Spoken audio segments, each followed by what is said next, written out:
Dərsə xoş gəlmisiniz. Bugün mən müjdə haqqında danışmağa davam edəcəm. Tövbə, suda vəftiz və müqəddəs ruh haqqında danışacağam. Sonra sizə masa arxasında necə oturub müjdəni bölüşdüyümü göstərəcəm. Sizə göstərəcəm ki, Məsihçi, tövbə eləyən, İsa Məsihlə birləşmək üçün suda vəftiz olunan, müqəddəs ruhu qəbul eləyən və sonra Məsih kimi yaşayan bir kəsdir.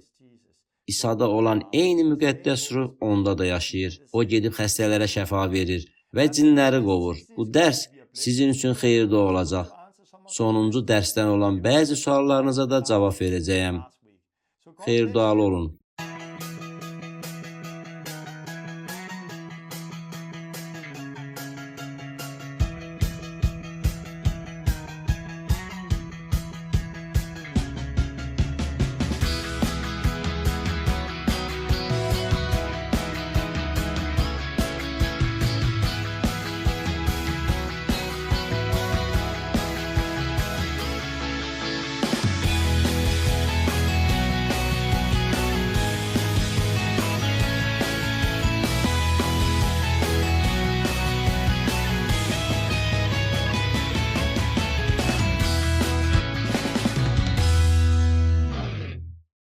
Dərsə xoş gəlmisiniz.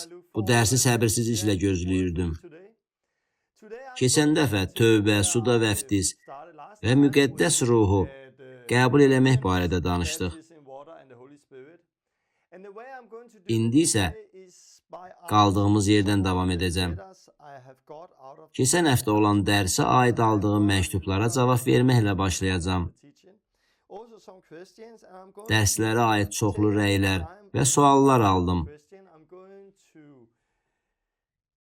Əvvəlki həftənin dərsini nəzərdən keçirib sizə daha ətraflı məlumat verəcəm. Daha sonra müjdəni necə paylaşdığımı sizə göstərəcəm. Bunu masanın üstündə göstərəcəm. Dərsin birinci yarısında keçən dəfə başladığım mövzunu öyrətməklə davam edəcəm.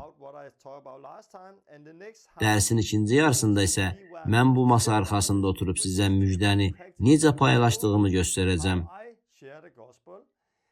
Siz də müjdəni digər insanlarla belə bölüşə bilərsiniz. Nəticədə insanların xilas olduğunu görəcəksiniz. 2 dərs əvvəl mən şəfa və kickstart haqqında danışdım. Bu çox vacibdir və bugün bu bütün dünyada yayılır. Biz görürük ki, İnsanlar Allahın kəlamını eşitməklə xilas olurlar. Möcüzələr isə bunun bir hissəsidir. Çindəki oyanışlara nəzər salsaz, görərsiniz ki, iman gətirən insanların təxminən 80%-i həyatlarında baş verən bir möcüzə nəticəsində iman gətirir. Onların imana gəlməsinin səbəbi özlərində və ya digər insanların həyatında baş verən möcüzələrdir. Xəstələrə şəfa vermək müjdəçiliyin bir hissəsidir. Biz İsa'nın sözünə itaat eləməli, möcüzələr göstərməli, xəstələrə şəfa verməliyik. Biz həm də ilk şagirdlərin Həvarilərin İşləri kitabında təbliğ elədikləri müjdəni aydın təbliğ eləməliyik. Müjdədən danışacağam, müjdəni necə paylaşdığımı sizə göstərəcəm. Çünki istifadə edə biləcəyiniz bəzi alətlərə sahib olmanızı istəyirəm. Biz insanların təkcə şəfa aldıqlarını deyil, onların xilas olduqlarını və imanlılar cəmiyyətinin böyüdüyünü görə bilərik. Dua edəcəm. Allahım, elədiyin hər şeyə görə sənə təşəkkür edirəm. Ya Rəbb, bu dərslərlə bağlı dünyanın hər yerindən gələn bütün şəhadətlərə görə sənə təşəkkür edirəm. Bunlardan istifadə elədiyinə görə təşəkkür edirəm. Allahım, bugün bu sözü bölüşməkdə müqəddəs ruhun vasitəsilə mənə kömək eləməyin üçün dua edirəm. Bu dərsi qəbul eləyən hər kəs üçün dua edirəm ki, onların gözlərini açasan və onlar bunun nə olduğunu görə bilsinlər. Sən onların qulaqlarını və qəlblərini açasan, onlar sənin dediklərini eşidə bilsinlər və bunu ürəklərinə qəbul eləyə bilsinlər. Amin. Keçən dəfə sizə Kickstart'ın necə keçirildiyinə dair bəzi şəhadətlər verəcəyimə söz vermişdim. Bu inanılmaz dərəcədə yaxşı gedir. Danimarkadan və dünyanın hər yerindən bir çox insan Kickstart olunur və xəstələrə şəfa verməyə başlayırlar. Mən aldığım şəhadətləri oxuyub sevinirəm. Sizi də gedib bunu eləməyə ruhlandırmaq istəyirəm. Mənə yazanlardan bəziləri bunu tək başına eləməkdə çətinlik çəkdiklərini bildirirlər. Problem deyil. Siz dayanmadan davam edin. Birlikdə davam edə bilməyiniz üçün bir adam tapın. Elə indi Kickstart olunmağınız çox vacibdir. 2 həftə, 1 ay gözləməyin. Allahın fəal olduğu bu anda başlayın. Aldığım bütün şəhadətlərə görə sevinirəm. Təcrübələri barədə yazanlardan başqa mənə video, şəkil göndərənlər də var. Bunları görmək mənə çox xoşdur. Hollandiyada bir müddət əvvəl Kickstart olunmuş bir gənc oğlan var.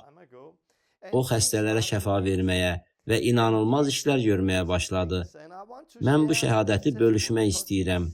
Çünki o mənə şəfa tapmış bəzi insanların foto şəkillərini göndərdi. O mənə şəfa verdiyi ilk adamın da şəklini göndərdi. Stansiyada dua elədiyi bir adam şəfa alıb qoltuq ağaclarını kənara qoydu. Mən ona əla, davam elə dedim. Beləliklə o davam elədi. Bir neçə gün sonra mənə 2 qoltuq ağaclarından azad olan və şəfa tapan başqa bir qadının şəklini göndərdi. Daha sonra isə yenə mənə qoltuq ağaclarından azad olan və şəfa tapan bir qadının şəklini yolladı. Ardınca bir neçə gün əvvəl başqa bir şəkil göndərdi. Sonra isə daha bir şəkil. Budur, bir nəfərin Kickstart yaşaması nəticəsində qoltuq ağaclarını kənara qoymuş 5 nəfərin şəkli. Bunu Allah eləyir və o təkcə qoltuq ağacları olanlar üçün yox, bir çox insanlar üçün dua eləyir. İndi o digər insanlar da Kickstart eləyir. Onun mənə göndərdiyi digər şəkillərdən biri də şəhərdə əlil arabasından qalxan qadının şəkli idi. Qadın yeriyə bilmirdi. Ona nə olmuşdu bilmirəm. Amma 2 il idi ki, əlil arabasındaydı. Allah ona şəfa verdi. Qadın ayağa qalxdı və piyada evə getdi. Allahın elədiyi budur və hazırda bu bütün dünyada baş verir. Siz də bunda iştirak edə bilərsiniz. Çünki bu oğlanla sizin, mənim və digər insanların yeganə fərqi odur ki, o əldə elədiyi bilik əsasında hərəkət eləyir. O əldə elədiyi bilik əsasında hərəkət eləyir. Siz də bunu eləsəz və imanınız üzərində çalışsaz, bu oğlanın elədiklərini edəcəksiniz. Yeganə fərq odur ki, o bunu eləyir. Beləliklə, hər kəs bunu eləyə bilər. Bəzi insanlar kəlamı qəbul edib hərəkətə keçirlər. Bəziləri isə qorxusundan hələ hazır olmadığını düşünürlər. Siz bu qorxunu qovmalısınız. Allahın kəlamına itaət eləməlisiniz. Allahın tarlasında işləməyə başlamalısınız. Bəlkə də siz həmin oğlan kimi bunu küçədə yox, məktəbdə, işdə və ya yaşadığınız məhəllənizdə edəcəksiniz. Sadəcə küçəyə çıxıb xəstələrin üzərinə əllərinizi qoyun və kəlamın gerçək olduğunu görün. Çıxın və Kickstart olunun. İnsanları özünüzlə aparın. Şəhadətləri digər insanlarla paylaşın. Digər insanları da həvəsləndirin. Dərsə qaydaq. Keçən dərsdə mən Peterin müjdəni necə təbliğ eləməsindən danışdım. O dedi, tövbə eləyin, hamınız İsa Məsihin adı ilə vəftiz olun. Beləliklə, Peter belə təbliğ eləyirdi. Tövbə eləyin, günahlarınızın bağışlanması üçün vəftiz olun və sonra siz müqəddəs ruh alacaqsınız. Həvarilərin İşləri kitabında bunu görürük. O niyə bunu təbliğ eləyirdi? Çünki İsa da bunu təbliğ eləyirdi. İsa tövbəni təbliğ eləyirdi. İsa suda vəftizdən, müqəddəs ruhda vəftiz olunmaqdan danışırdı. İsa'ya iman gətirmək, İsa'ya itayət deməkdir. Bunların hamısı lazımdır. Çünki biz burada Allahın üçlüyünü görürük. Allah qarşısında tövbə, İsa Məsihlə birləşmək üçün suda vəftiz və müqəddəs ruhu qəbul eləmək. Efeslilərə 1:14-də deyilir ki, müqəddəs ruh Allaha məxsus olanların satın alınmasından ötürü irsimiz üçün qoyulan girovdur. Ona görə də bunların hamısı lazımdır. Ötən dərsə aid çox rəylər almışam. Biri belə yazmışdı. Güclü dərsdir, çox xoşuma gəldi. Digəri dedi, Torben, dərsə görə çox sağ ol. Xilasla bağlı çoxlu ayələr izah elədiyin üçün təşəkkür edirəm. Sən Allahın kəlamını elə izah elədin ki, o mənim ürəyimdə canlandı. Bunu çox xoşladım. Ürəyimi araşdırmaq istədim. Əmin olmalıyam ki, daxilimdə müqəddəslik var və Allahı həqiqətən tanıyıram. Leninin mahnısı da müqəddəs ruh ilə məhs olunmuş və xeyirdualı idi. Ümid edirəm ki, o, Davud kimi Rəbbə nəğmələr yazmağa və ibadət mahnıları oxumağa davam edəcək. Məktubda bu adam deyir, ürəyimi araşdırmaq istədim. Əmin olmalıyam ki, daxilimdə müqəddəslik var və Allahı həqiqətən tanıyıram. Bu dərslərin məqsədi də elə budur. Həyatımızı araşdıraq ki, xilasımız üçün lazım olanların hamısı bizdə olsun. Allahı həqiqətən tanıdığımıza əmin ola bilək. Tarixə baxsanız, oyanışlar həmişə məsihçilərin öz həyatlarına nəzər salmalarından başlayıb. Allah müqəddəs ruhla hərəkət eləyəndə insanlar dayanıb özlərinə nəzər salaraq sual verirdilər. Mən həqiqətən doğrudanmı Allahı tanıyıram? Oyanış belə başlayırdı məsihçilərin qəlblərində. Amma indi elə bir dövrdə yaşayırıq ki, bu haqda danışmağa icazə verilmir. Bizə xilasla bağlı suallar verməyə icazə verilmir. Yox, sadəcə inanın ki, hər şey yaxşıdır. Bu iblisdəndir. Çünki bir çox məsihçilərdə qorxu var. Məsihçilər sual verirlər, mən həqiqətən xilas olmuşammı? Kilsə çox vaxt səhv eləyərək qorxu hiss eləyən belə məsihçilərə deyir, əlbəttə, sən xilas olmusan, çünki İsa'ya inanırsan. Sən inanırsan və hər şey yaxşıdır. Ancaq biz belə eləməməliyik. Özümüzə nəzər salmalıyıq, Allahı axtarmalıyıq. Xilasımızın təminatı olan müqəddəs ruhu alana qədər dayanmamalıyıq. Xilas olduğumuza tam əmin olana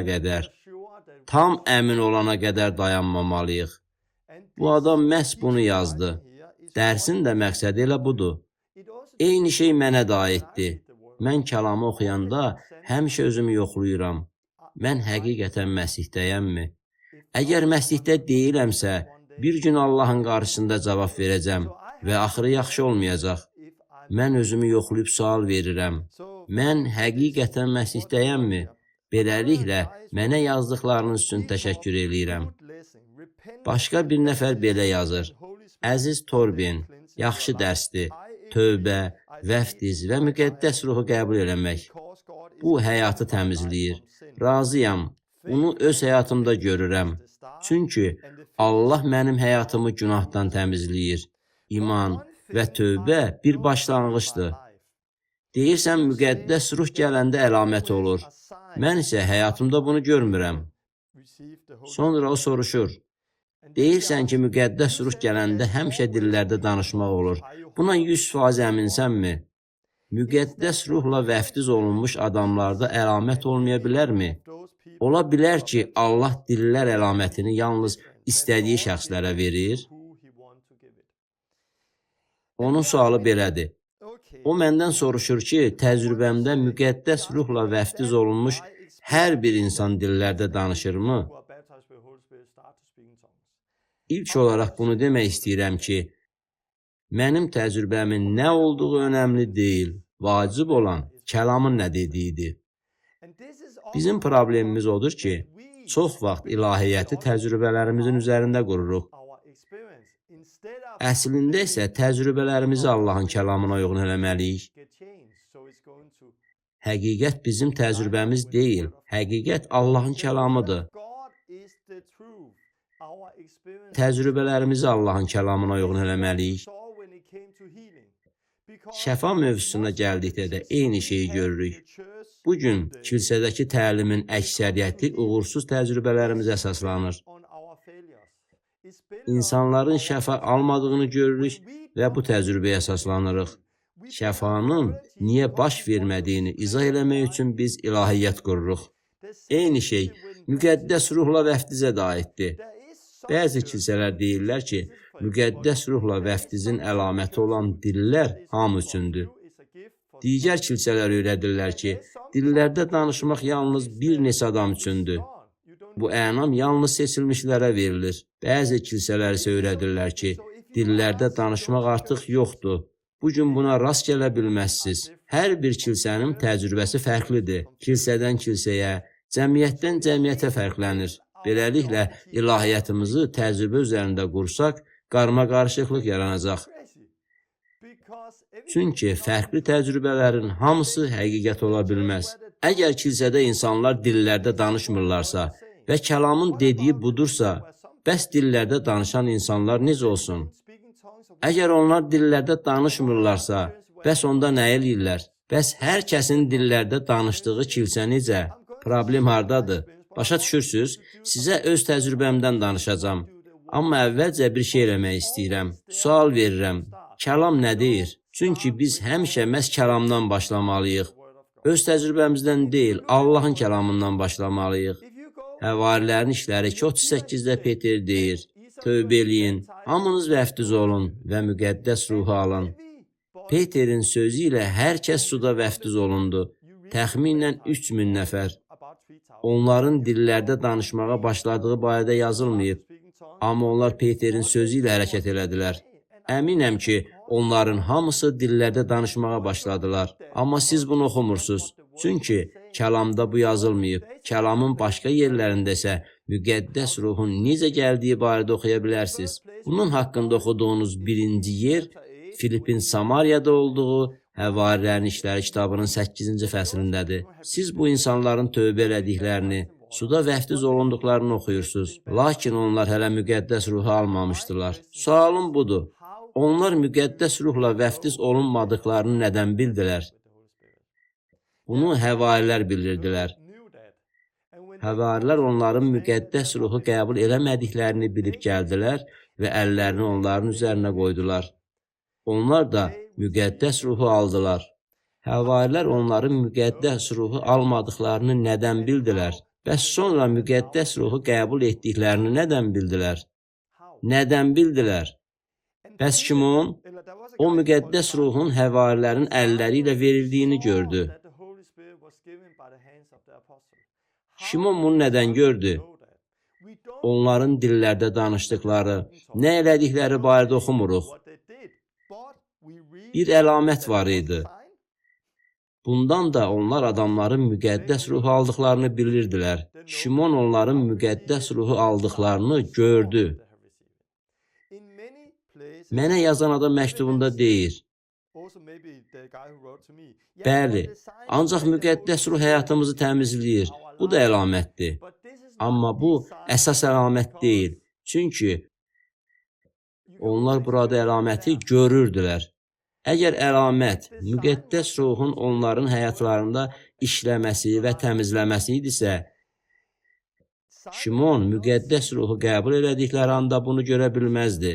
Şimon bunu onların müqəddəs ruhu qəbul elədikləri anda görə bilərdimi? Şimon onların həyatında bir əlamət gördü və bu əlamət ortadaydı. Bu elə bir əlamət deyildi ki, duadan yarım il sonra onların həyatlarında baş versin. Bu, fiziki bir əlamət idi. Dua eləyən insanlar bunu görürdülər. Müqəddəs ruhu qəbul eləyən insanlar bunu qəbul etdiklərini bilirdilər. Ətrafdakı insanlar da onların müqəddəs ruhu qəbul elədiklərini başa düşürdülər. Həmişə bir işarə var. Keçək 10-cu fəslə. Peter və Korneli. O vaxt hələ Peter qeyri-yəhudilərin, yəni başqa millətlərin xilas ola biləcəyini düşünmürdü. Peter onların müqəddəs ruhu qəbul etdiklərini gördü. Necə gördü? Çünki onlar birdən dillərdə danışmağa və Allaha həmd eləməyə başladılar. Bundan da Peter onların müqəddəs ruhu qəbul etdiklərini bildi. Neçə nəfər dillərdə danışdı? Orada olan hər bir kəs dillərdə danışdı. Keçək 19-cu fəsilə.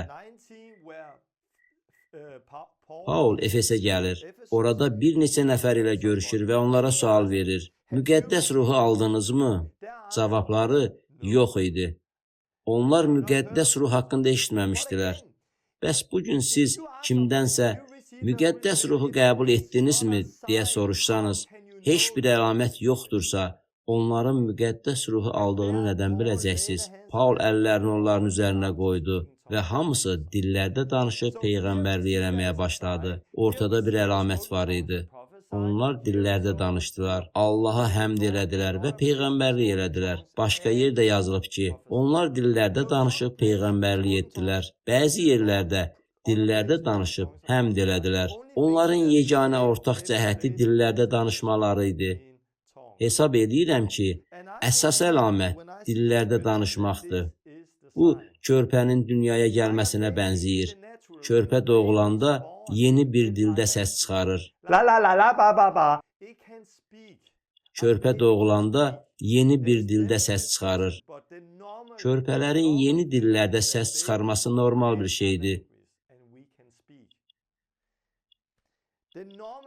Siz də ruhdan doğulanda yeni bir dil alırsınız. Allahın kəlamında bunu oxuyuruq.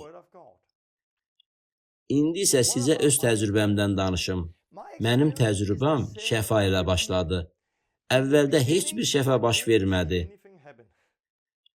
Ancaq təcrübəmdə heç nə baş verməsə də, kəlamda yazılanlar dəyişmədi. Daha sonra şəfalar yavaş-yavaş görünməyə başladı. Getdikcə kəlamın dediyini daha çox görməyə başladım. Müqəddəs ruhla təcrübəm də eyni idi. Məsihçi olduğum ilk illərdə kiminsə müqəddəs ruhla vəftiz olunduğunu görmürdüm. Sonra bir neçə nəfərdə gördüm və başa düşdüm ki, bu daha çox Allahdan asılıdır. Müqəddəs ruhla vəftiz baş versə də, verməsə də evə gedin və gözləyin. Mən ayrı-ayrı yerlərdə müqəddəs ruhla vəftiz olunanları görürdüm. Amma Allahın kəlamı məni dəyişdikcə görürdüm ki, bu Allahın iradəsidir. Bunun Allahın iradəsi olduğunu bilərək buna uyğun dua eləyəndə duanın cavabını alacaqsınız. Getdikcə daha çox insanın müqəddəs ruhla vəftiz olunduğunu görməyə başladım. Demək olar ki, keçən il ərzində dua elədiyim hər bir kəs müqəddəs ruhla vəftiz olundu. Onlarla vaxt keçirdim. Ümumi görüşlər zamanı dua elədiyim çoxlu adamdan danışmıram. Mən onların hər biri ilə fərdi söhbət edəndən sonra, onlarla təhlikdə dua eləyəndə, insanlar müqəddəs ruhla vəftiz olunur və dillərdə danışmağa başlayırdılar. Bir neçə uşaq var idi ki, onların İsa'nın müjdəsini, tövbəni və suda vəftizi başa düşüb düşmədiklərinə əmin deyildim. Mən valideynlərdən xahiş elədim ki, onlarla oturub Allahın kəlamını oxusunlar və sonra onlar üçün dua eləsinlər. Amma deyə bilərəm ki, dillər əlamətini çox insanda görmüşəm. Bu artıq təbiidir və hər dəfə baş verir. Keçən ildə olduğu kimi bu ildə baş verir. Çünki bunun Allahın iradəsi olduğunu bilirəm və bir çox insan müqəddəs ruhla vəftiz olunur. Bunu övünmək üçün demirəm. Bu bizim üçün təbii bir şey olmalıdır. Keçən həftə Kanadaya səfərim zamanı 20-dən çox insan müqəddəs ruhla vəftiz olundu. Onlardan biri mənim yanıma gələn və müqəddəs ruhla vəftiz olunduğuna əmin olmayan bir qadın idi. Qadın dillərdə danışmırdı. Allahın və müqəddəs ruhun onu doldurduğunu hiss eləmişdi.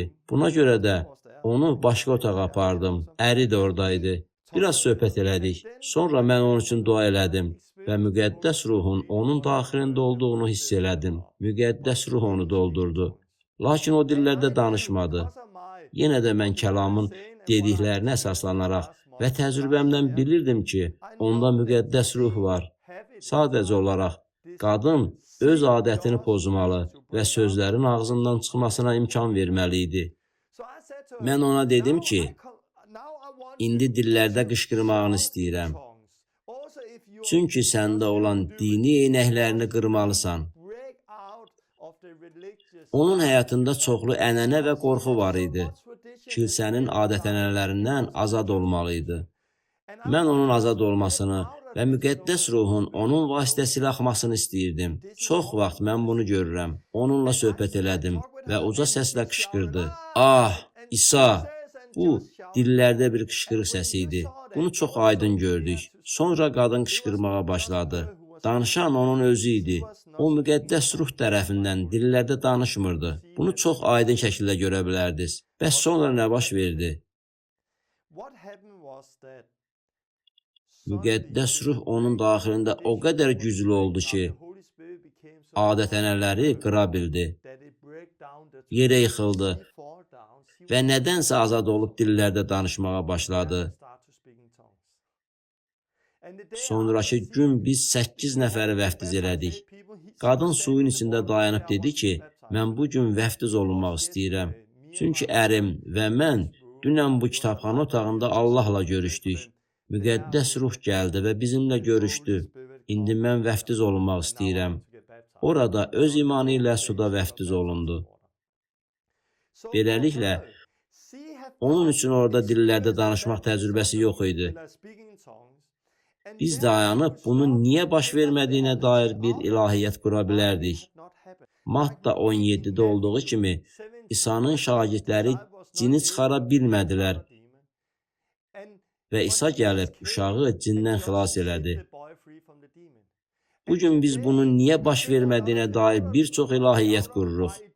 Bunun yalnız dini ənənələrimizə görə bir neçə yerdə baş verdiyini düşünürük. Allahın kəlamına baxsaq, eyni şeyi görə bilərik. Düşünürəm ki, biz bunu kilsəyə qaytarmalıyıq. Biz bunu kilsəyə qaytarmalıyıq ki, müqəddəs ruhla vəftiz olunan hər kəs dillərdə danışmaq təcrübəsinə malik olsun. Mənim təcrübəm getdikcə daha çox Allahın kəlamına bənzəyir. Verilən suala gəldikdə isə, bəli, həmişə əlamət var. Əlamət həmişə dillərdə danışmaqdırmı? Bəli. Buna əminsinizmi? Bəli. Hər dəfə bəli deyirəm. Əgər bunu yaşamırlarsa, bu Allahın istəmədiyi üçün deyil. Əgər bunu yaşamırlarsa, bu Allahın istəmədiyi üçün deyil. Çünki biz bu sahədə hələ irəliləyiş əldə eləməmişik. Əgər sizdə əlamət yoxdursa, qorxmayın. Allahın kəlamını oxuyun və dua eləyin. Bu qadın kimi adət-ənənəni pozana və müqəddəs ruhu alana qədər davam eləyin.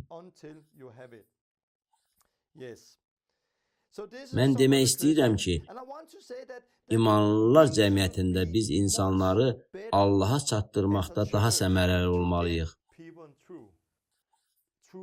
Allaha çatdırmaqda daha səmərəli olmalıyıq. Mən bugün dünyanı gəzərkən, kilsədə Allahı sevən, Allahı istəyən, amma heç kimin şagirdi olmayan çoxlu insanlarla rastlaşıram. Qurtuluşdan danışanda heç kim onların əlindən tutub nə eləməli olduqlarını göstərmir. Sanki kilsə Allahın gəlib bunu etməsini gözləyir. Amma Allah bizə bunu eləməyə əmr edib. Gəlin, çıxıb Allahın kəlamını paylaşaq ki, insanlar tövbə eləsinlər. Allah bizə insanları suda və müqəddəs ruhda vəftiz etməyi də əmr edib. Kanadada bu qadının olduğu yerdə bir neçə ay əvvəl kilsəyə gələn bir gənc var idi. Mən ondan soruşdum, sən imanda yenisən? O cavabında bəli dedi. Yaxşı dedim. Beləliklə, əvvəlcə Həvarilərin İşləri kitabının 19-cu fəslindəki sualı ona verdim. Mən ondan soruşdum, iman edəndə müqəddəs ruhu qəbul elədinmi? O, yox dedi. Dillərdə danışırsan dedim. O isə cavabında yenidən yox dedi. Suda vəftiz olundunmu? Yox, olunmadım dedi. Biz bu insanlara kömək eləməliyik. O istəkli idi. Ancaq ona yol göstərən bir kəs yox idi.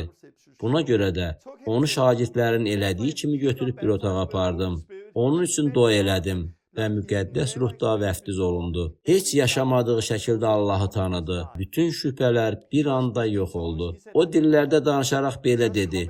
Bunun hardan gəldiyini bilmirəm. O, müqəddəs ruhla vəftiz olundu və dillərdə dua eləyərək ətrafda gəzib tamamilə yeniləndi. Elə həmin gün çölə çıxdıq və su olan yer tapdıq. O, suda da vəftiz olundu. Onu vəftiz eləyən şəxs əvvəllər heç kimi vəftiz eləməmişdi. Əsl şagirdlik də elə budur. Mən orada onlarla söhbət elədim. Onu kilsəyə aparan, onu vəftiz eləyən şəxs dedi ki, bunları eləmək Allahın əmridir. Onun sanki gözləri açılmışdı. Çox vaxt isə biz Allahı gözləyirik. Kilsədəki bir çox insanlar kilsədən olmayanları dəvət eləyirlər. İnsanlar kənardan kilsəyə gəlir və necəsə İsa'ya inanmağa başlayırlar. Amma bu belə olmamalıdır. Su və müqəddəs ruhla vəftiz yalnız bir dəfə olur. İsa bizə şagirdlər hazırlamağa əmr elədi. Mənim küçəyə çıxanda çox vaxt elədiyim elə budur. Mən insanlara Allahın kəlamında yazılanları izah edirəm. İndi sizə izah elədiyim kimi. Sonra biz dua eləyirik və insanlar müqəddəs ruhla və suda vəftiz olunurlar. Mənə yazan başqa bir nəfər də var. O belə deyir. Maraqlı bir dərs idi. Bununla belə ümid edirəm ki, Lüteran və Katolik mənşəli insanların xilas olmadığını nəzərdə tutmursunuz. Onlar vəftiz haqqında sizdən fərqli düşünsələr də, həmin kilsələrdə İsa'nın çoxlu şagirdləri var. Səmavi atamız xeyirxahdır. Bizi o qədər sevdi ki, oğlunu bizim üçün göndərdi. İsa'nı Rəbb kimi qəbul edən hər kəs xilas olacaq. Xilas bizim işimizdən çox Allahın işidir. Bu, imanla aldığımız mükafatdır. Mən amin demək istəyirəm. Bu, İsa Məsihə iman ilə aldığımız mükafatdır. Amma yenə də İsa'ya iman eləmək, İsa'ya itaət deməkdir.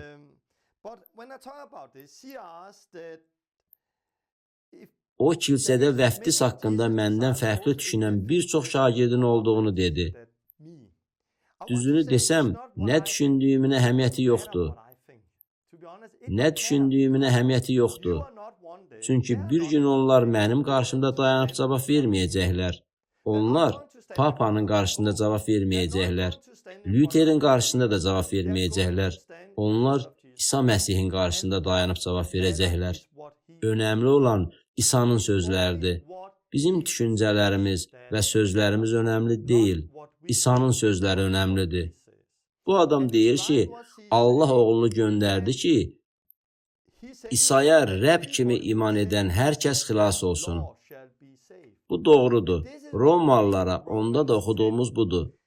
Əgər sən İsa'nın Rəbb olduğunu dilinlə iqrar edib, Allahın onu ölülər arasından diriltdiyinə ürəkdən inansan, xilas olacaqsan. Kəlam belə deyir. Həmin adamın dediyi tamamilə doğrudur.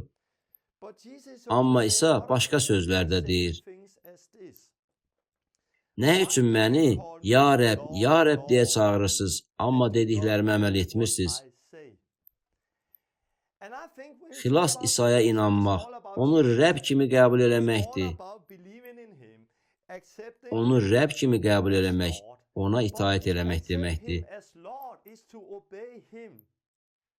Onun dediklərinə əməl etməsəz, onun Rəbb kimi qəbul etdiyinizi deyə bilməzsiniz.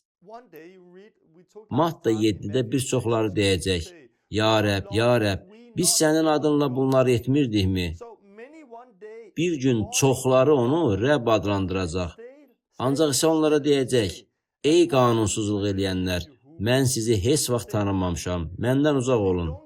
Deməli, siz təkcə etirafınızla xilas ola bilməzsiniz. Xilas olmaq üçün etirafınıza uyğun həyat yaşamalısınız. Onun sizin Rəbbiniz olduğunu həyatınızla göstərməlisiniz. Yalnız etiraf eləmək sizi xilas etməyəcək. Mənə yazan adam belə demişdi. Ümid edirəm ki, Lüteran kilsəsindən və Katolik kilsəsindən olan insanların xilas edilmədiyini söyləməyəcəksiniz. Mən onların xilas olduğunu demədim. Çünki bunu bilmirəm. Mən sizdən və ya ondan soruşmaq istəyirəm. Siz özünüz bunu bilirsinizmi? Bu insanların xilas olduğuna necə 100% əmin ola bilərsiniz? Onların xilas olduğuna əmin ola bilərsinizmi? Onların ürəyində nə olduğunu bilirsinizmi? Bəlkə də düşünürsünüz ki, bu insanlar tövbə və Allaha iman ediblər. Bəlkə də müqəddəs ruh onlarda işləməyə başlayaraq deyir, su ilə vəftiz olunmalısan. Bu sistemdən, dindən çıxmalı, həyatını Allahın kəlamı üzərində qurmalı və müqəddəs ruhda vəftiz olunmalısan. Müqəddəs ruh onlarda işləyir. Müqəddəs ruh onlarda işləyir. Amma bu insanlar ruhda hiss etdiklərindən və müqəddəs ruhun dediyindən daha çox dinə itaat edirlər. Siz onların ürəklərində olanları bilmirsiniz. Biz çox tez aldanırıq. İsa'nın 12 həvarisi var idi.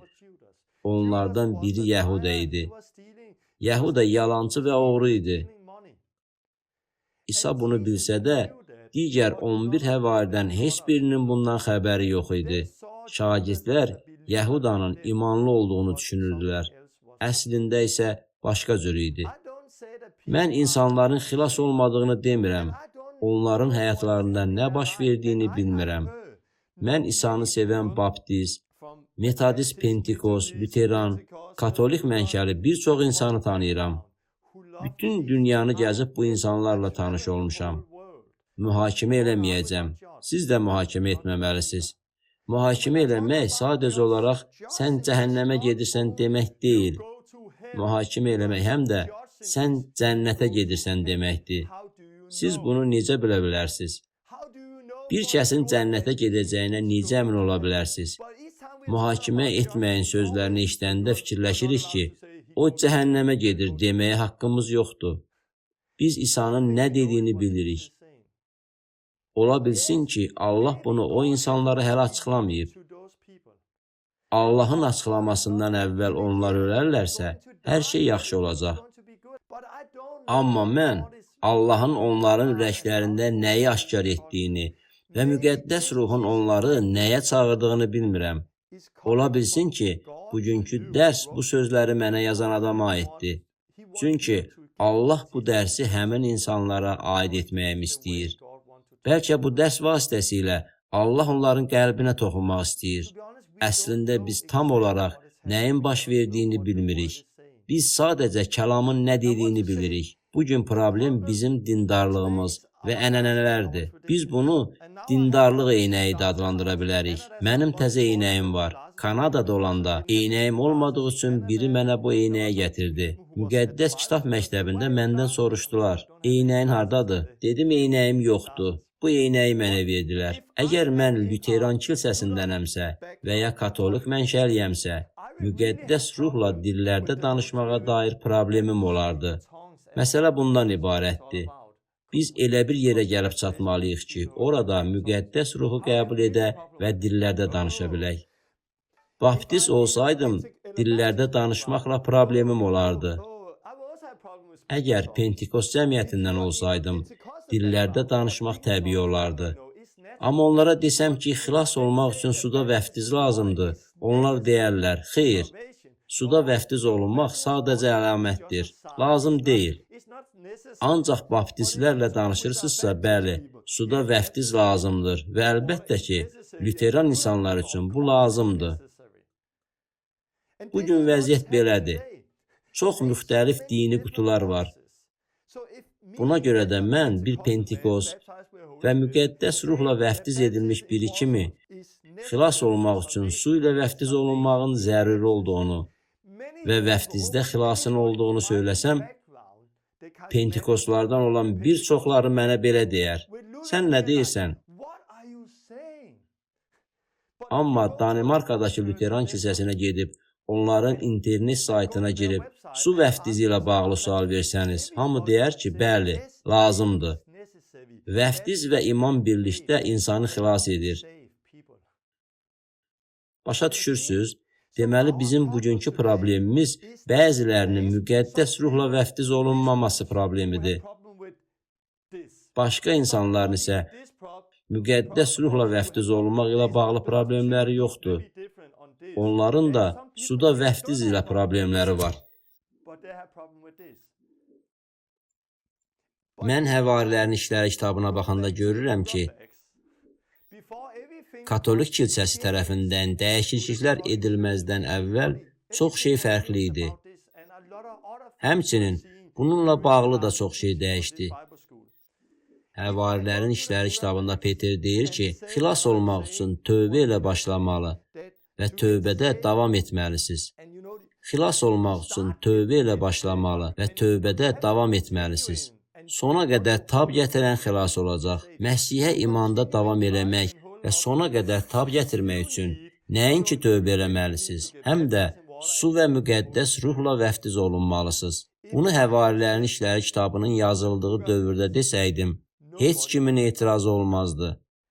Hamı deyərdi, bəli, kəlamın dediyi budur. Lakin Həvarilərin İşləri kitabının yazıldığı dövrdə suda vəftizə ehtiyac olmadığını desəydim, onlar mənə belə baxardılar və sən kimsən, sən nə danışırsan deyərdilər. Qəribə görünə bilər. Çünki İsa bunu öyrətmirdi. Əgər mən Həvarilərin İşləri kitabında yazsaydım ki, dillərdə danışmaq çox az adam üçündür, onlar sən nə danışırsan deyərdilər. Çünki onlar bunu belə görmürdülər. Burada öyrətdiklərim Həvarilərin İşləri kitabında normal idi. Son imanlılar cəmiyyətində də normal olacaq. Amma bu üç şey Həvarilərin İşləri kitabından sanki çıxarıldı. Hər şeyi fərqli edən Katolik kilsəsi meydana gəldi. Sonra Luther islahat gətirdi və dedi, əsas İsa və İsa'ya imandır. Katolik kilsəsindəki düzgün deyil. Amma o imanın nə olduğunu tam başa düşə bilmədi. Buna görə də Allah vəftiz oyanışını göndərdi. Sonra tövbə qayıtdı. Sonra isə müqəddəs ruh. Amma bugün problem ondadır ki, insanlar eynək taxıb dini qutularında oturublar.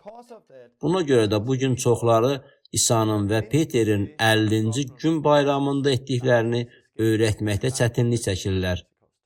Biz özümüzdən soruşmalıyıq. Biz Allahın kəlamına əsaslanmaq istəyirikmi? Yoxsa ənənələrimizə əsaslanmaq istəyirik? Mənə verilən suala cavabım isə budur ki, mən deyə bilmərəm bu insanlar xilas olub ya olmayıblar. Amma siz də onların xilas olduqlarını deyə bilməzsiniz. Çünki biz Allahın onların qəlbində nə elədiyini bilmirik. Sadəcə olaraq bilirəm ki, Allah bu videonu izləyənlərə öz həqiqətini çatdırmaq istəyir. Allah bu təlimin dünyaya yayılmasını istəyir.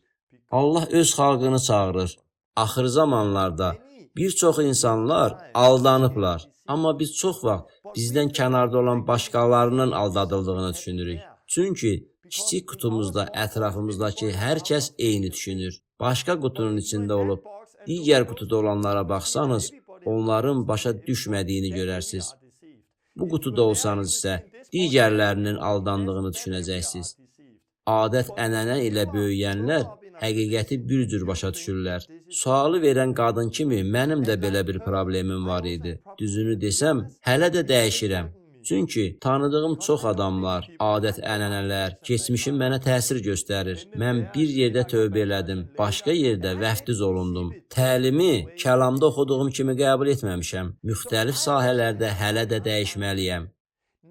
Kəlamda oxusam da ətrafımda bunu görmürdüm. Deməli, mən dəyişməliyəm. Siz də dəyişməlisiniz. Biz nə eləmək istəyirik? İlahiyyəti ətrafımızda gördüyümüz şeylərin əsasında qurmaq istəyirik. Biz öz təcrübəmizə, yoxsa Allahın kəlamına əsaslanmaq istəyirik. Mənim problemim sualı verən adamın problemi kimidir. Mən çoxlu yaxşı insan tanıyıram. Onları sevirəm və bilirəm ki, onlar da İsa'nı sevirlər. Amma bəlkə onlara hələ həqiqət açıqlanmayıb, ya da bəlkə onların ənənələri İsa'ya olan sevgilərindən daha güclüdür. Bilmirəm. Bir şeyi bilirəm ki, bizə həqiqəti və kəlamı təbliğ eləmək əmri verilib. Dediyim budur. Bir nəfər yazır ki, Allahın ona açıqladıqları şeylər heyrətamizdir. Deyir, Torben, sən bu sözü tam izah eləmədin.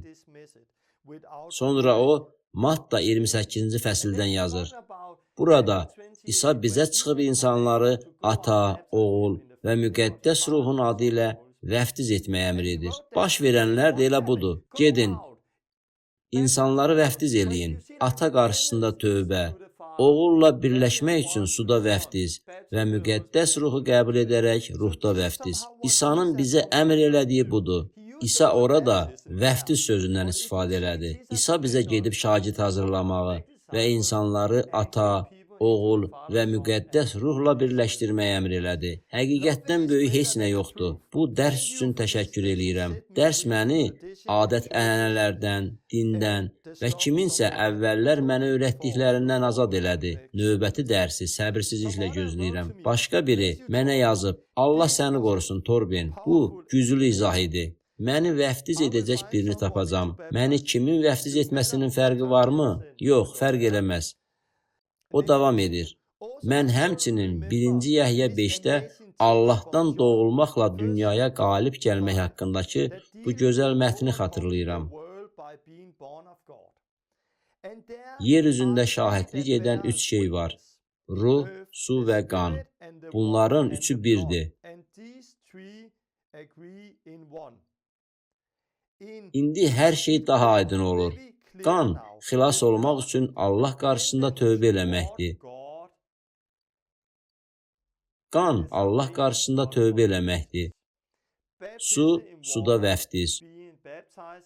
Ruh, müqəddəs ruhla vəftiz olunmaq. Bu hissə Allahdan doğulmaqdan danışır. 3 şahid var. İsa'da onun qanı vasitəsilə bağışlanmanı əldə eləmək üçün Allah qarşısında tövbə, su və ruh. Dərs onun üçün gözəl bir açıqlama oldu. Bunu mənə bir oğlan yazdı və bu çox xoşdur. Həvarilərin İşləri kitabı 2:38-ci ayədə İsa öldü, dəfn olundu və dirildi. Öldü, bu tövbəyə uyğun gəlir. Dəfn, biz Məsihlə birlikdə dəfn olunduq. İsa'nın dirilməsi, müqəddəs ruh bizi dirildir. Bizim gördüyümüz budur. Biz ölürük, Məsihlə birlikdə dəfn edilirik və müqəddəs ruhu qəbul eləməklə Məsihlə birlikdə yeni bir insan kimi dirilirik. Allahın kəlamında çoxlu təsvirlər var. Müqəddəs ruh sizdə işləyəndə və gözlərinizi açanda görürsünüz.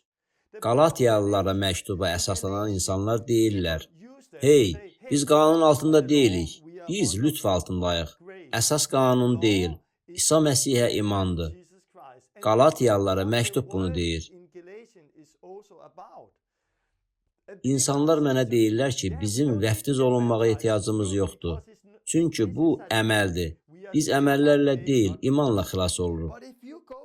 Ancaq Qalatiyalılara məktuba baxsanız, əməllərin orada olduğunu görə bilərsiniz.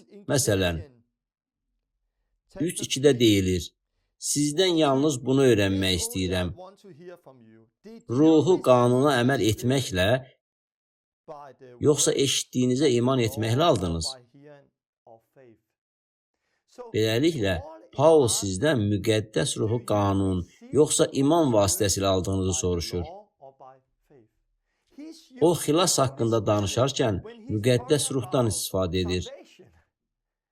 Eyni sözü, yəni müqəddəs ruhu aldınızmı sözünü Həvarilərin İşləri kitabının 19-cu fəslində eşidirsiniz. Peter Efesə gedib xalqdan soruşdu: İman etdiyiniz zaman müqəddəs ruhu aldınızmı?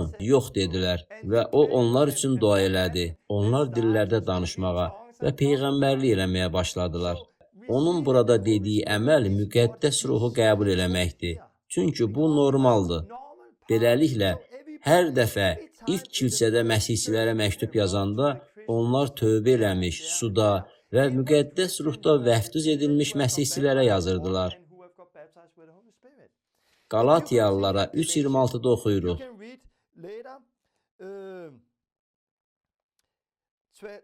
3:26-da oxuyuruq. Siz hamınız Məsih İsa'ya olan iman vasitəsilə Allahın övladlarısınız. Çünki vəftizdə Məsihlə birləşən hamınız Məsihə bürünmüsünüz. O, Qalatiyadakı imanlılar cəmiyyəti ilə danışır. O, ruhu nə vaxt qəbul etdiklərini soruşur. Siz hamınız Məsih İsa'ya olan iman vasitəsilə Allahın övladlarısınız. Müqəddəs kitab deyir ki, vəftizdə Məsihlə birləşən hamınız Məsihə bürünmüsünüz. Bugün kilsə bunu o qədər səhv başa düşür ki,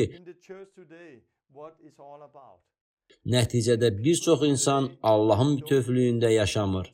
Çoxları isə adət-ənənələrə görə aldanırlar. Buna görə də bu ənənələrdən qurtulmaq lazımdır. Başqası mənə belə yazdı. Mən bu dərsi sevirəm. Dərsi kilsəm ilə bölüşə bilərəm.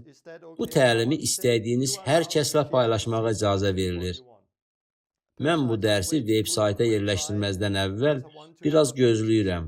Çünki əvvəlcə bir neçə dərslik hazırlamaq istəyirəm. Paylaşmaq istəyirsinizsə, buna icazənin olduğunu bilin. Həqiqəti insanlara çatdırmalıyıq. Bununla bağlı başqa sualınız varmı? Onlara sonra baxacağam. Növbəti dərsdə mən tövbə, sonra suda vəftiz və müqəddəs ruhla vəftiz haqqında danışacağam. Mən bunu mümkün qədər praktik olmaq istəyirəm. İndi bunları kənara qoyub, bu masaya başqa şeyləri qoyacağam. Sizə müjdəni necə paylaşdığımı göstərəcəm. Sonra Luka 10-dan İsa'nın bizə əmr etdiklərindən danışacağam. Gedin və kimlərisə tapın, onların evinə gedin. Sizə təklif elədiklərindən yeyib için və müjdəni paylaşın.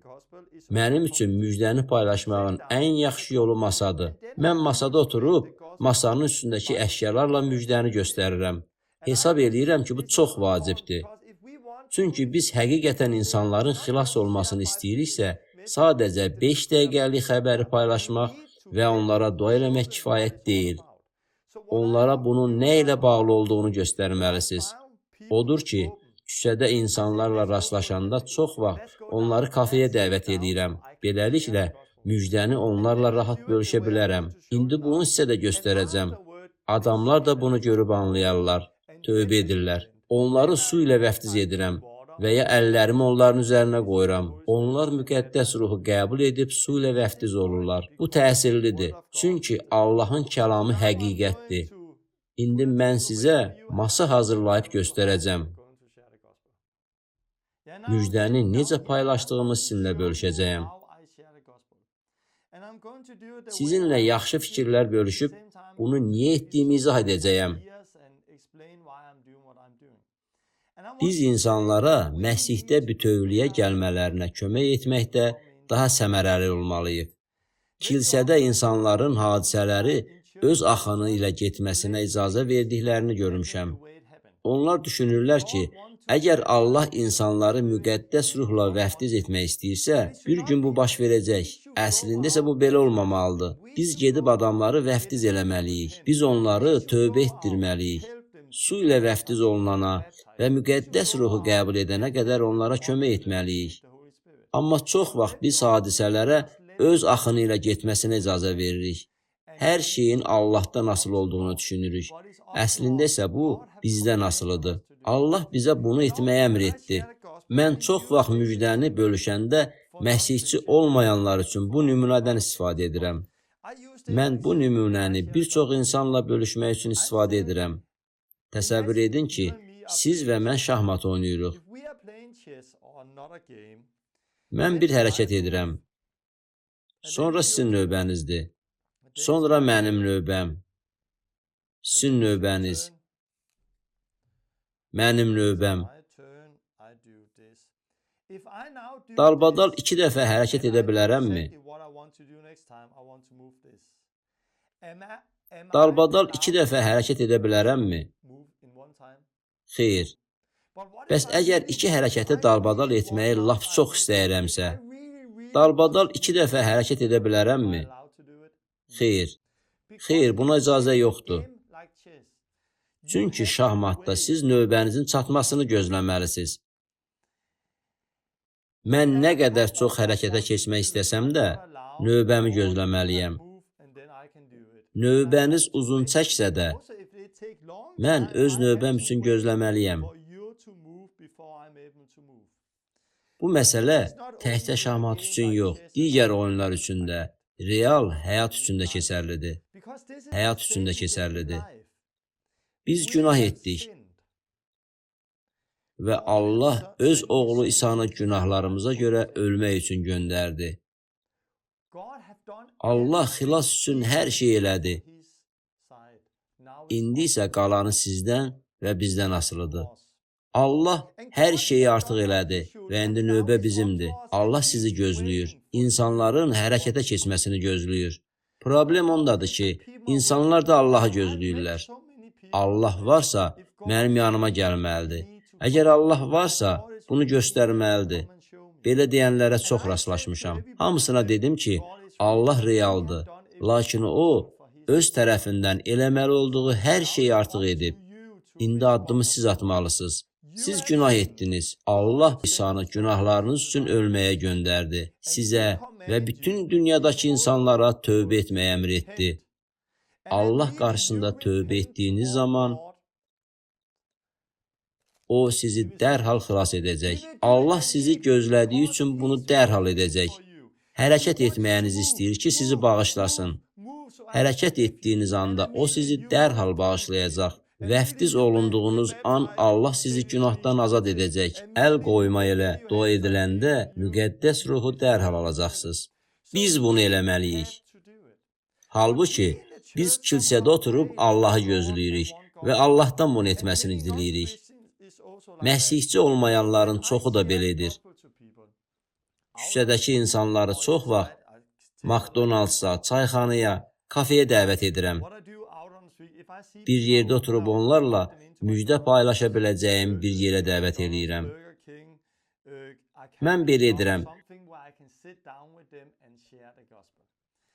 Və həmişə şahmat oynamaq nümunəsi ilə başlayıram. Çünki hər şeyin özlərindən asılı olduğunu bilmələrini istəyirəm. Sonra deyirəm ki, Allahın sizi bağışlaması üçün necə hərəkət etməli və nə etməli olduğunuzu sizə göstərmək istəyirəm. Müjdəni necə paylaşdığımı sizə göstərəcəyəm. Təsəvvür edin ki, bu Allahdır. Allah insanı onunla yaşamaq üçün yaratdı. Hər şey yaxşı idi. Ünsiyyətləri var idi. Birlikdə idilər. Müqəddəs kitabın əvvəlində oxuyursunuz ki, həmin vaxt hər şey yaxşı idi. Dünyada günah, heç bir xəstəlik, depressiya yox idi. Adəm və Həvva Allahla danışırdılar, onu tanıyırdılar. Allah çoxlu ağacları olan bir bağ saldı. Orada həyat ağacı var idi. Onun meyvəsindən yeyən əbədi yaşayıb xəstələnməzdi. Həmçinin xeyirlə şəri bilmə ağacı da var idi. Allah bu bağda nə üçün meyvəsinin yeyilməsinin qadağan olunduğu bir ağac yerləşdirdi? Allah dedi ki, bağdakı hər ağacdan yeməyə icazə var. Amma o ağacdan yeməyə icazə yoxdur. Çünki Allah real həyat şəraiti yaratdı. Həyat yoldaşım məni sevdiyini deyir və inanıram ki, o həqiqətən məni sevir. Çünki öz istəyi ilə mənimlə olmağı seçib. Yaxud hər ay çoxlu pul alırsa, gözümün içinə baxıb deyə bilər, Torben, mən səni sevirəm, mən bunu pul üçün etmirəm. Ancaq ayın axırı gələndə pul ver deyir. Bu zaman mən onun sevgisinin gerçək olub olmadığını bilmirəm. Çünki onun başqa seçimi yoxdur. Allah insanlara seçim vermək istəyir. İlk insanlar yanlış seçim etdilər. Xeyir və şəri bilmə ağacından yedilər. Sonra dünyaya və insana günah gəldi. İnsan Allaha qarşı günah elədi və dəyişdi. Sonra Allahın sözlərini yaradılış 3-də oxuyuruq. Allah insanın həyat ağacından yeməsini istəmirdi. Çünki onlar həyat ağacından yesələr, əbədi günahda yaşayacaqdılar. Buna görə də insanların həmişə günahla bağlı problem olacaq. İnsanların həyat ağacından yeməsini istəmədiyi üçün onları bağdan qovdu və həyat ağacına yolu qorumaq üçün mələkləri təyin elədi. İnsanların artıq Allahla ünsiyyəti yox oldu. İnsanların uşaqları oldu. Onlar günah elədilər, bir-birini öldürdülər. Bugünkü dünyada insanlar günahda yaşayırlar. Allahdan uzaqdılar. Allahla ünsiyyət eləmirlər. Yaşadığımız dünyada günah, ölüm, xəstəlik, depressiya, müharibələr var. Bugünkü dünya Allahın yaratdığı dünyadan çox fərqlidir. Dünyada baş verən bütün pisliklərə görə Allaha inanmağın nə qədər çətin olduğunu söyləyən bir çox insanlarla mən kilsələrdə rastlaşmışam. Onda düşünürəm, görəsən insanlar müqəddəs kitabı oxumurlarmı? Baş verən bütün pisliklər kəlamın həqiqət olduğunu sübut edir.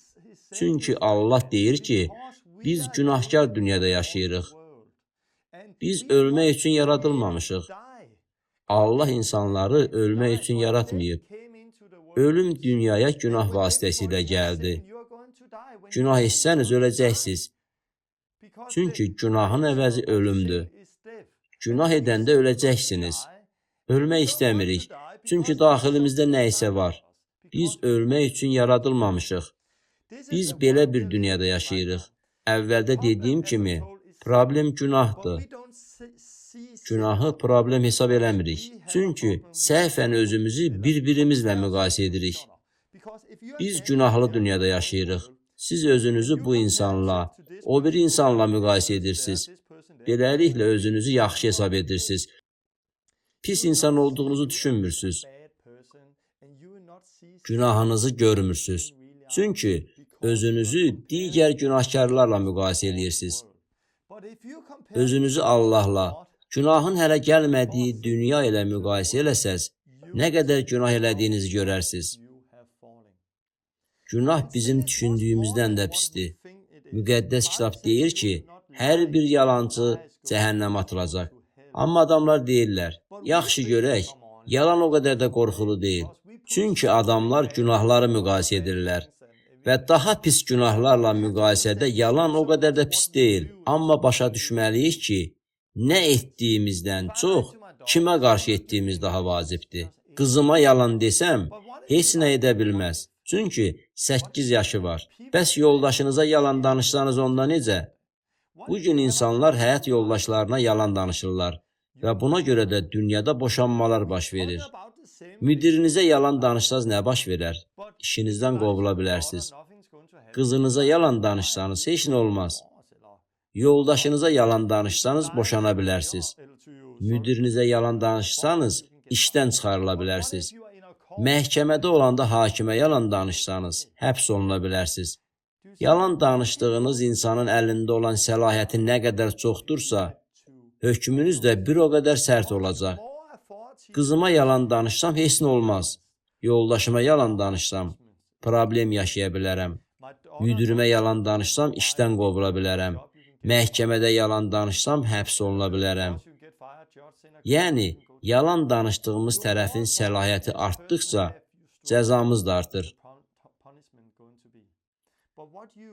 Başa düşməliyik ki, yalan danışdığımız zaman biz bunu ilk olaraq insana qarşı yox, Allaha qarşı etmiş oluruq. Biz günahı bizə həyat verən, bizi yaradan Allaha qarşı edirik. Allahın səlahiyyəti dünyadakı bütün səlahiyyətlərdən üstündür. Allah böyük olduğu üçün günahın cəzası daha güclüdür. Buna görə İsa dedi ki, öldürməyin. Bir çox insanlar fiziki olaraq heç kimə zərər vermədikləri üçün günah etmədiklərini düşünürlər. İsa daha dərin bir məsələdən danışır. Söhbət təkcə nə etdiyinizdən deyil, həm də düşüncələrinizdən gedir. Ürəyinizdə nifrət varsa, siz Allahın gözündə artıq qatilsiz. Əgər kimisə axmaq adlandırırsınızsa, buna görə cəhənnəmə gedəcəksiniz. İsa demişdi ki, qadına şəhvətlə baxmaq olmaz. Bunu ürəyinizdə elədiyiniz zaman artıq fiziki olaraq zina eləmiş olursunuz. İnternetdə pornoqrafiyaya baxmısınız, qadınlara şəhvətlə baxmısınız. Bir çox insanlar, o cümlədən kişilər və qadınlar bunu elədilər. Çünki biz günahkar bir dünyada yaşayırıq. Amma bu yenə də günahdır. Allah bunu sizin gedib kiməsə xəyanət eləmiş olduğunuz kimi görür. Bilin ki, Allah sizi öz tələblərinə görə mühakimə eləyəcək. Yaxşı, gəlin bunu başqa cür deyək. Təsəvvür eləyin ki, siz doğulanda beyninizə balaca bir kamera yerləşdirilir və o kamera doğulduğunuz andan bugünə qədər etdiyiniz hər düşüncə, həyat və hərəkətləri lentə alıb. Mən bu video klipləri çəkib 5 dəqiqəlik bir video hazırladım. Bu videoda yaxşı şeylər yoxdur. Çünki səhv bir şey elədiyiniz zaman məhkəmə və hakimin qarşısında dayananda hakim sadəcə yaxşı əməllərinizə yox, cinayətlərə baxacaq. Allah sizin həyatınıza, həyatınızdakı cinayətlərə baxacaq. Onda nə olacaq? Təsəvvür edin ki, məndə sizin bütün pis düşüncələrinizi və hərəkətlərinizi, bütün günahlarınızı və çirkin düşüncələrinizi çəkən bir video var. Bu video heç kimin görmədiyini düşünərək gizli olaraq etdiyiniz hər şeyi çəkib. Allah sizin elədiyiniz hər şeyi görür. Əgər 5 dəqiqəlik bu videonu internetə, Facebookunuza qoysam, hər kəs görər. Bu zaman çox utanarsınız və daha heç kimin gözünə görünməməyə çalışarsınız. Həyatım internetdə yayımlansaydı, bilmirəm nə edərdim.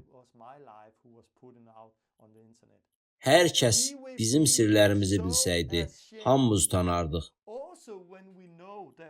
Başqalarının günahkar olduğunu bilsək belə, yenə də utanardıq. İnsanlar bizim gizli işlərimizi biləndə utanırıq. Başqalarının günahkar olduğunu bilsək belə, utanırıq. Biz bir gün heç vaxt günah eləməmiş, müqəddəs Allahın qarşısında dayanacağıq. Həmin gün mənim günahım deyil deyə bilməyəcəksiniz.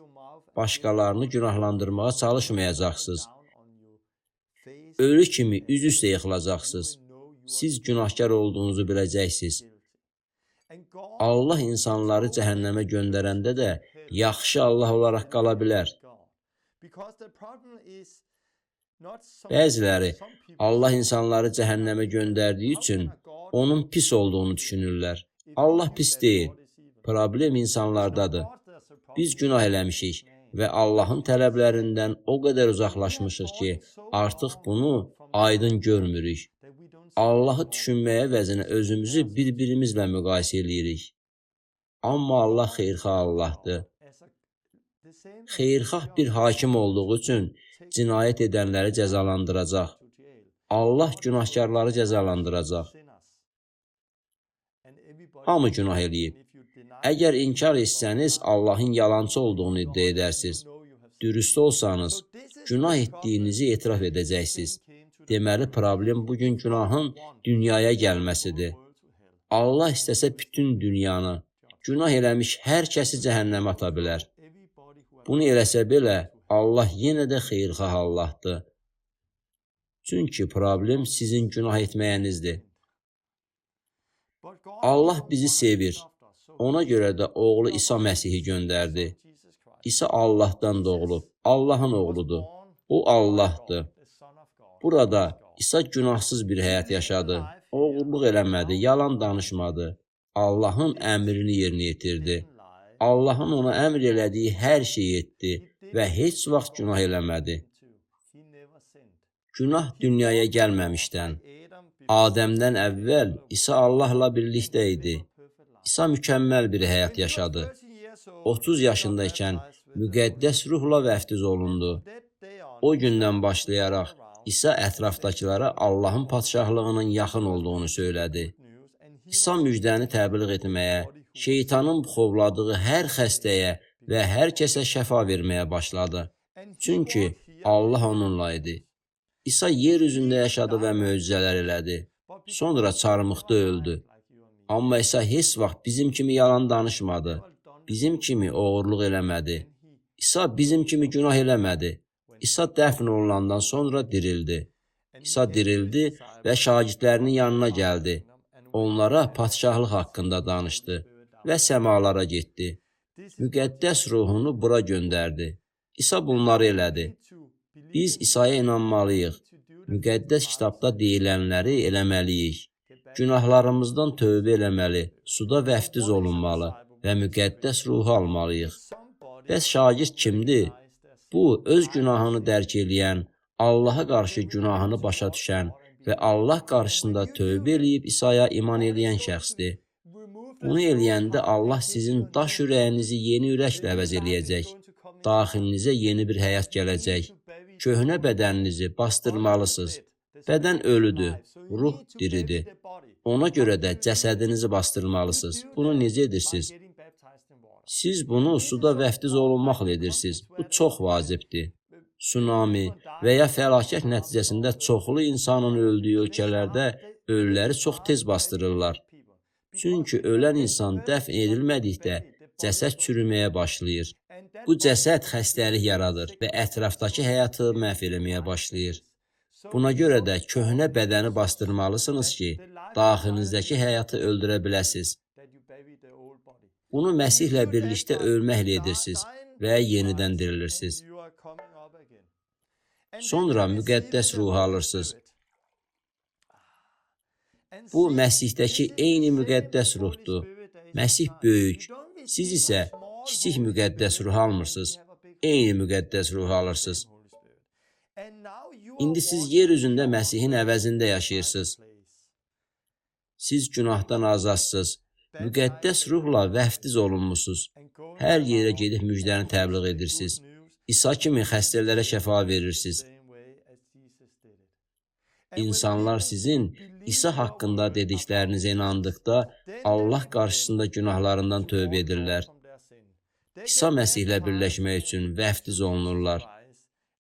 Sonra müqəddəs ruhu qəbul edirlər və Məsihin əvəzinə yer üzündə yaşamağa başlayırlar. Xilas olmaq üçün bunları eləməlisiniz. Günahlarınızdan tövbə, suda vəftiz və müqəddəs ruhu almaq. Əgər Məsihdə həyatınızı davam eləsəz, müqəddəs kitabın son fəslində deyilir ki, bir gün əlinizi yuxarı qaldırıb, Yeni Yerusəlimdə həyat ağacından meyvə yeyəcəksiniz. Əsas budur. Əsas həyat ağacıdır. Günah dünyaya gələndə insanlar bağdan qovuldular ki, onlar həyat ağacından meyvə yeyə bilməsinlər. Günah problem idi. Daşqından sonra Nuh və ailəsi gəmidə olarkən, Allah hər şeyi yenidən başladı. Bununla belə, günah bu adamlarda hələ də var idi. Buna görə də Allah yeni insanlar yaratmağa başladı. Yeni insanlar yaratmağa başladı. Allah bu yeni insanlardan sonra yeni bir dünya yaradacaq. Siz Məsihdə yenilənib yer üzündə yaşayırsınız. Allah sizi günahdan təmizləyir və həyatınızda işləyir. Biz İsa kimi olmağa çağrılmışıq. Bir gün son addımımızı atdığımız zaman biz də Məsih kimi olacağıq. O zaman biz həyat ağacından meyvəni yeyib əbədi yaşayacağıq. Beləliklə, mən bir dəfə və həmişəlik xilas olduğuma inanırammı? Bəli. Ancaq həqiqətən xilas olsaq, həyat ağacından meyvəni yeyə bilərik. Bu haqda müqəddəs kitabın son fəslində oxuyuruq. Həyat ağacı kimdir? Həyat ağacı İsadır. İsa həyat ağacıdır. İndi biz ondan yeyə bilərik. İndi biz onun bir hissəsi ola bilərik. Bizdə müqəddəs ruh olanda xilasımıza zəmanət verilir və biz müqəddəs ruh vasitəsilə Məsihdə yaşamağa davam edirik. Bir gün onun qarşısında dayanacağıq. Mən müjdəni belə təbliğ edirəm. Müjdəni paylaşdığım zaman insanlara tövbə eləməli olduqlarını söyləyirəm. Onların əllərindən tuturam və onlar üçün dua eləyirəm. Əgər ürəklərində Allah qarşısında tövbə eləsələr, müqəddəs ruh onlara toxunacaq və onları dolduracaq. Mən müqəddəs ruhun vəftizi üçün dua eləyirəm. Onlar müqəddəs ruhla dolurlar və dillərdə danışmağa başlayırlar. Sonra çıxıb onları su ilə vəftiz eləyirəm və sonra onları kickstart eləyirəm. Mən bunu dəfələrlə eləmişəm. Hesab edirəm, biz müjdəni elə aydın bölüşməliyik ki, İnsanlar nə eləməli olduqlarını başa düşsünlər. Bunu küçədə 5 dəqiqə ərzində edə bilməzsiniz. Siz insanlar ilə vaxt keçirməlisiniz. Bu, yarım saat və ya 20 dəqiqə çəkə bilər. Müjdəni bölüşün və insanlar üçün dua eləyin. Onlar müqəddəs ruhu qəbul eləsinlər. Sonra su olan yerə gedin. Onları suda vəftiz eləyin. Onları öyrətməyə başlayın. İsa'nın bizə əmr elədiyi budur. Gedin və insanları ata, oğul və müqəddəs ruhda vəftiz eləyin. Sizə əmr elədiyim hər şeyə itaət eləməyi onları öyrədin. İsa dünyanın sonuna qədər bizimlədir. Bir gün İsa'nı olduğu kimi görəcəyik. Bu bədəndən çıxanda İsa'nı olduğu kimi görəcəyik. Mən müjdəni belə təbliğ edirəm. Xilas olmusunuzmu? Xilas olmağa başlamısınızmı? tövbə eləyərək suda vəftiz olunmalısınız. Müqəddəs ruhu qəbul etmisinizmi? Siz müqəddəs ruhla vəftiz olunmalısınız. Müqəddəs ruhu olan və bunun üçün dua eləyə bilən bir nəfəri tapın. Dua eləyib özünüz də Allahdan müqəddəs ruhu ala bilərsiniz. Çünki kəlam deyir ki, əgər istəsəniz sizə müqəddəs ruhu verəcək. Bu vəddir. Bu dəfə bölüşdüyüm dərs budur. Əgər sualınız varsa yazın. Növbəti dəfə tövbə və günah haqqında danışacağam. Sonra isə su vəftizi və müqəddəs ruh haqqında danışacağam. Biz Luka 10-cu fəsil haqqında danışmağa davam eləyəcəyik. Mən bunu səbirsizliklə gözləyirəm. Çünki bütün bu dərslər hələ ki başlanğıcdır. Luka 10-a çatanda mən daha ətraflı danışacağam. Mən sizə İsa Məsihin öz bədəni olan bizlərə verdiyi tapşırıq barədə danışacağam. Sizə Məsihin yer üzündə cəmiyyətini qurmaqda necə iştirak eləməli olduğunuzu göstərəcəm. Dərsləri təkrar nəzərdən keçirin. Müjdəni paylaşmağı məşq edin ki, başqalarının qarşısında bölüşəndə hazır olasınız. Allah sizi qorusun.